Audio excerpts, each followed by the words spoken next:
It's a very messy time for the castle, literally. Just like Hogwarts, the Harry Potter films are full of secrets and facts that even the most dedicated fans aren't aware of. The Deathly Hallows Part 2 was an epic finale to the franchise, but behind the scenes it was packed with major challenges, record-breaking moments, and a very emotional cast. Ready to dive into this Chamber of Secrets?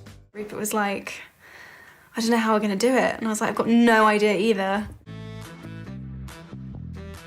Since 2001, Harry Potter had been making the impossible possible with their groundbreaking visual effects and mind-blowing costume and makeup department. So it only made sense that for their final film, they'd take all those special effects to another level. The Room of Requirement scene was so much more than just a final antic between the Gryffindors and Slytherins. That hidden classroom symbolized Harry's childhood at Hogwarts, a place he'd spent hours and hours in.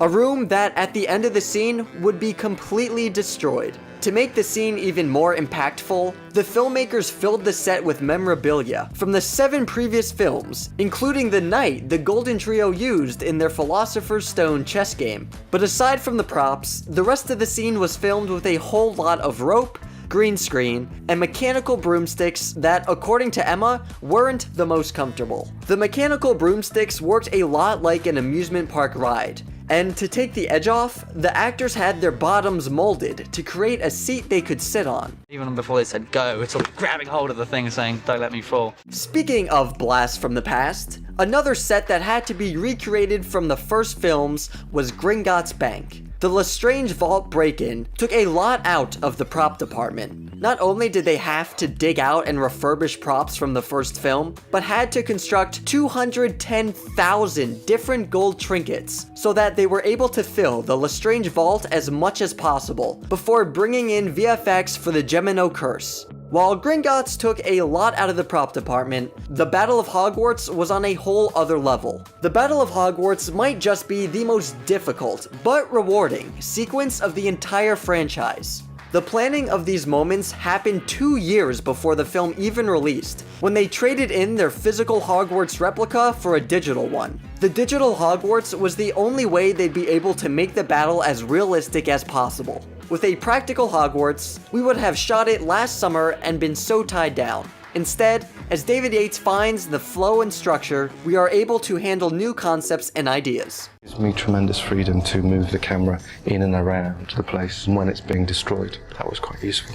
Things like the magic shield were also incorporated into the digital Hogwarts afterward. However, they still did need to create the rubble of Hogwarts apart from the digital aspects. But the scene required a lot of running and chaos, meaning the filmmakers needed to make sure no one got hurt in the process. Because of this, every piece of rubble was made out of a foam-like material. For even more safety, during Voldemort and Harry's final battle, Ralph Fiennes and Daniel Radcliffe were surrounded by mats that they would edit out later. Even then, Dan still needed his stunt double to jump in for certain parts. That was the scariest part. It was scary. The tumultuous finale was so chaotic that some of the actors didn't even film their scenes together. Specifically, the moment when Harry is speaking to Helena Ravenclaw about the lost diadem. You do know where he hid it. Actress Kelly MacDonald filmed her part separately in the studio in front of a screen, because Daniel was not available that day. He filmed his part at another time, and the two clips were seamlessly added together. What if we told you that Robbie Coltrane wasn't the only one portraying Hagrid? In fact, during the Battle of Hogwarts, Robbie only played Hagrid when they needed shots of his face. For body shots, they'd use a stunt double who was able to balance pounds of padding while walking on stilts and carrying a limp Harry Potter. One of the many things I like about him. Do you know what I mean? We've discussed how epic of a job the prop department did on this film, but let's take a look and highlight some of the best work from the makeup department. At least the best, according to Daniel Radcliffe. They were tasked with making Ciarán Hinds as Aberforth look like Michael Gambon as Dumbledore. The before and after of Ciarán is mind-boggling. The process included a prosthetic forehead, eye bags, and a nose piece. Not only did he look eerily like his on-screen brother, but he was able to pull off the character seamlessly. The fineness of the work they did, it's really special. The Battle of Hogwarts wasn't just chaotic for the filmmakers, but for the actors as well.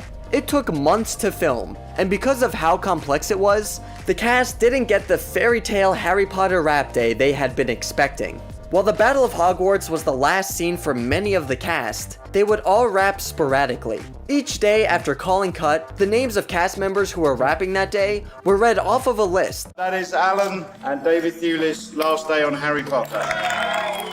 And Tom Felton said there wasn't even time to get emotional because of how bizarre it was. Even actor Mark Williams called rapping pretty underwhelming.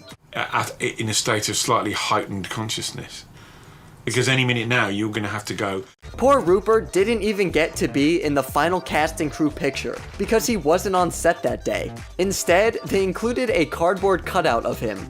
But for Rupert, it wasn't the final cut that made him the most emotional. It was cleaning out the dressing room he'd spent the last decade in that did it for him. He said he found toys in the room from when he started the Harry Potter journey at just 11 years old. And it made him realize that saying goodbye to Potter also meant saying goodbye to his childhood. It's kind of been my life every day, every hour. It's what it's all been about. He wasn't the only one thinking that way either. Matthew Lewis also had plenty of moments of reflection on how much he'd grown alongside Neville and how much he cherished each moment, except for the fat suits he had to wear. And they said, okay, we're going to have to do something about this. And that's when they came up with the idea of the fat suit I had to wear for several years.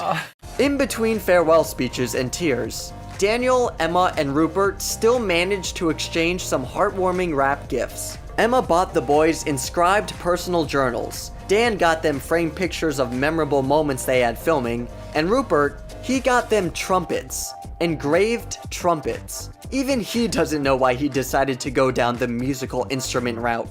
Rupert gave me a trumpet which he had self-engraved. I don't play the trumpet. Speaking of memorable moments, Emma Watson shared what her most memorable scene was while filming Deathly Hallows Part 2, and it wasn't the most pleasant experience. Emma Watson says the worst scene in the entire film to shoot was when they get dropped into a lake by the dragon they're flying on. It was so cold that Rupert thought that his heart stopped. They weren't allowed to wear any clothes underneath because the next scene required them to change. She just couldn't wait for this scene to be over. Although the tone was oftentimes emotional on set, Ralph Fiennes made sure to keep everyone on their toes. How did he do that? With improv, of course. Like always, Voldemort's final speech to the students of Hogwarts and his Death Eaters was eerie and nothing short of epic. From this day forth, you put your faith in me. But it turns out that was all Rafe. Each take, he would divert from the script and improvise his speech in order to keep the rest of the cast alert and on their toes. Jason Isaacs called his performance utterly terrifying. If you thought the hug was super awkward between Voldemort and Draco, there's a reason why. Yes, it's because Voldemort is literally the most awkward being in the Harry Potter universe. But it was also because Rafe completely improvised it. It caught Tom off guard, which garnered an even better response from Tom. For Helena Bonham Carter and Emma Watson though, their scene was anything but improvised. The two actresses became extremely close on set of this film because of the fact they'd have to play one another in Gringotts. Emma took this very seriously. She wrote notes on Hermione for Helena that she could always have on her phone and even acted out the scene for her before it was time for her take.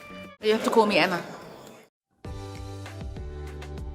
Although this film was packed with the most talented actors and crew members in the UK, it didn't come without its challenges. The Deathly Hallows Part 2 had the largest cast in the franchise. This was mainly because of the Battle of Hogwarts scenes, where there were more than 400 actors on set at once. This led to a lot of chaos. Each of those 400 actors needed a custom costume and a unique wand. We know each day that each student gets the same one they had the day before. The Gringotts goblins may have been the most challenging part of filming. Each actor was wearing heavy-duty prosthetics that were customized to their face and took 8 months to prepare. They're so detailed that each individual strand of hair was sewed on by hand. The prosthetics were so advanced that they had to fly in 150 of the most skilled makeup artists around the globe to help them pull this off.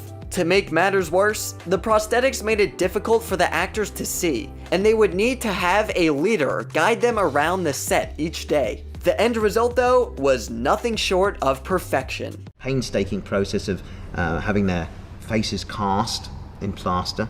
While this film had the biggest cast the franchise had ever seen, some people may be wondering why Crab, Draco's right-hand man, was missing from the final movie. Especially because, in the novel, he's the one who was meant to conjure the fiend fire that destroyed the Ravenclaw diadem Horcrux, and almost destroyed himself, Harry, and Draco. However, his actor Jamie Waylett got in trouble with the law for illegal substances and was removed from the franchise. Instead, they replaced his character with Blaise Zambini, another Slytherin. Harry Potter and the Deathly Hallows Part 2 wrapped up a 10-year franchise that was part of so many people's lives. Without the efforts from the cast and crew behind the scenes, including the bonds created between the cast, putting together such an amazing conclusion wouldn't have been possible, even despite the challenges they faced. What behind-the-scenes fact did you find the most interesting? Let us know below. Thanks for watching.